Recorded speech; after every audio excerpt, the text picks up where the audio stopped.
ଆମେ କଣ ଭାବୁଥିଲୁ ବୁଝିଲେ ମିଡିଆ ମାଧ୍ୟମ ଦେଇକି ତାପରେ ଯିବୁ ଅଫିସ ଆପଣ ଦେଇଦେଲେ କିଏ ଶୁଣିଲେନି କି ତାର କୌଣସି ମାନେ ହେଲାନି। ପାଣି ବର୍ତ୍ତମାନ ଧାନ କେଣ୍ଡା ଉଠଉଛି ଆମକୁ ପାଣି ନାହିଁ ସେଥିପାଇଁ ଆମେ ବାରମ୍ବାର ଲକ୍ଷ୍ୟ କରୁଛୁ ଗଲାଥର 10 ଦିନ ଆମର 10 ଦିନିଆ ପାଣି ଦେଉଛନ୍ତି କିନ୍ତୁ 10 ଦିନରୁ ପ୍ରକୃତ ପାଣି ହେଉଛି 3 ଦିନ ଆଇଲା ଆଉ କଷ୍ଟମଷ୍ଟେ ବର୍ଷା ହେଉଥିଲା ଚଳିଗଲା କିନ୍ତୁ ବର୍ତ୍ତମାନ ପାଣି ନାହିଁ ମେଘ ବର୍ଷା ନାହିଁ କି କେନାଲରେ ପାଣି ନାହିଁ ଆଉ ଧାନ ବାହାରୁଛି ତାକୁ ପାଣି ନାହିଁ ସରକାର ଘୋଷଣା କଲେ 3100 ବର୍ତ୍ତମାନ ଯେଉଁ ଧାନ ବାହାରୁଛି ଆମେ 3100 ଦେଇପାରୁ ଧାନ ସରକାର ନେବେନି ଯାହାଫଳରେ ଅଗାଡ଼ି ହେବ ସରକାର ମଧ୍ୟ ନେବେନି କି ଆମେ ଧାନ ଦେଇପାରିବୁନୁ ବର୍ତ୍ତମାନ ପାଣିର ସମସ୍ୟା ବହୁତ ପାଣି ନାହିଁ ଧାନ କେଣ୍ଡା ବାହାରି ପାରୁନି ଆଉ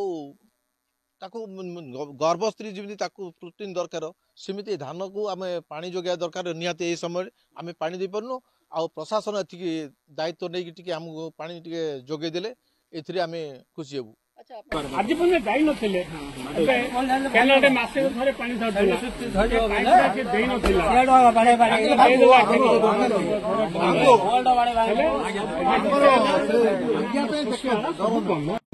ଫୁଟେ ପାଣି ଛାଡୁଛନ୍ତି ଯାହାଫଳରେ କି ଆମର ଯୋଉ କେନାଲ ଦିଆ ନଳା ଦେଇଛନ୍ତି ସେ ନଳାରେ ପାଣି ବାହାରୁନି ଆମେ ନେଇପାରୁନୁ ଯାହା ତଳେ ତଳେ ଯାଉଛି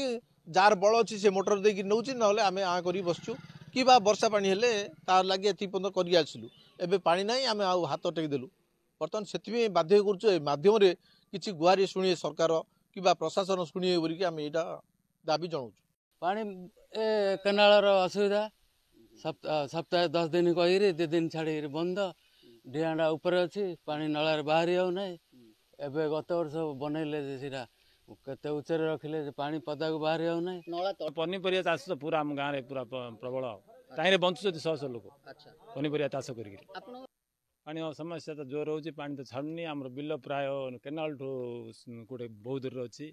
ସେଠିକି ପାଣି ଯାଉନି ମୁହଁରା ପାଣି ରହୁଛି ଆମର ବିଲ ଶୁଖି ଫାଟିକିରି ପୋଡ଼ିଗଲାଣି ନା ଏ ବର୍ଷ ଆକା 1000 ଜମି ହଁ ଜମି ପୁରା ଏବେ ପୁରା ବର୍ବାଦ ହେଇଛି ଚାଷୀ ତ ଭିକ ମାଗିଲେ ଦିନ ସରିବନି ଆଉ ହଁ ସବୁ ବର୍ବାଦ ହେବ ଚୋର ଡକାୟତ ହେବେ ଆଉ କ'ଣ କରିବେ ପାଣି ଛାଡ଼ିଲେ ଆମର ଏଠି ସମସ୍ୟା ସମାଧାନ ହେଇଯିବ ପାଣି କେନାଲ ନଳା ଡିଆଁ ବାହାରିଲା ଭଳିଆ ଛାଡ଼ିଦେବେ ବୋଲେ କିଛି ଅସୁବିଧା ନାହିଁ ଶୀତଳ ଭଣ୍ଡାର ନାହିଁ ହେଇନି ଆମ ଏରିଆରେ ଆଜ୍ଞା ନାହିଁ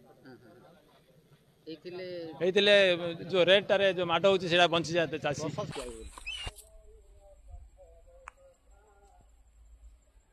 ଧାନ ବାହାରିବା ସମୟରେ ପାଣି ଆଗା ନାହିଁ ହଁ ହଁ କହ ଧାନ ବାହାରିବା ଟାଇମରେ ପାଣି ନାହିଁ